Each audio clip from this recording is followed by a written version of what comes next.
Welcome to Mahanagar news. Jubilee hills assembly నియోజకవర్గ అభ్యర్థిగా చిన్న శ్రీశైలం యాదవ్ కుమారుడు నవీన్ యాదవ్ ను కాంగ్రెస్ పార్టీ ఫైనల్ చేసింది. ఉప ఎన్నిక ఫైనల్ అయినప్పుడే రేవంత్ రెడ్డి క్యాంపు నుంచి నవీన్ యాదవ్ కు సంకేతాలు వెళ్లాయి. నియోజకవర్గంలో పని చేసుకోవాలని సూచించారు. అయితే పోటీకి చాలా మంది కూడా ప్రయత్నించారు. అందరినీ రేవంత్ రెడ్డి ప్రణాళికబద్ధంగా పక్కకు తప్పించారు. నవీన్ యాదవ్ కు టికెట్ ఫైనల్ చేయించారు.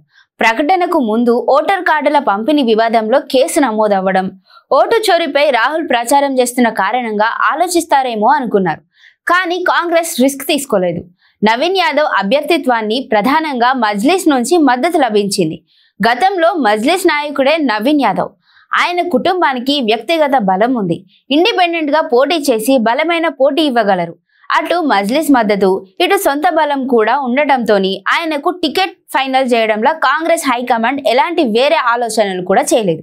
జూబ్లీ హిల్స్ లో కాంగ్రెస్ పార్టీకి ఉన్న బలం డిపాజిట్ తెచ్చుకోవడానికి సరిపోతుంది, గెలవడానికి సరిపోదు. అన్ని సమీకరణాలు కలిసి వస్తేనే గెలుపు.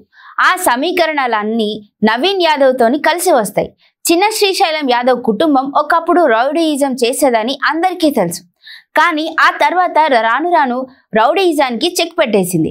ఆ కుటుంబంపై ఇమేజ్ అలాగే ఉంది.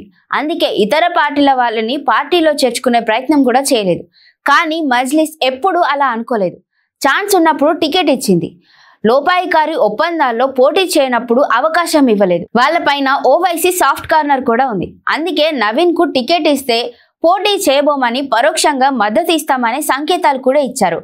జూబ్లీ హిల్స్ లో 90,000కు పైగా ఉన్న మైనార్టీలకు ఓట్లు విజేతను నిర్ణయిస్తాయి.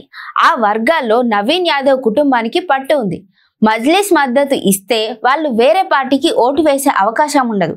అందుకే నవీన్ యాదవ్ అభ్యర్థి అయితే కాంగ్రెస్ పార్టీ విజయం ఖాయమని ముందు నుంచి ఒక ప్రచారం ఉంది. అందుకే అభ్యర్థిత్వం కలిసి వచ్చింది. ఇప్పుడు బీఆర్ఎస్ మరింత కష్టపడాల్సిందే అన్నట్టుగా ఉంది.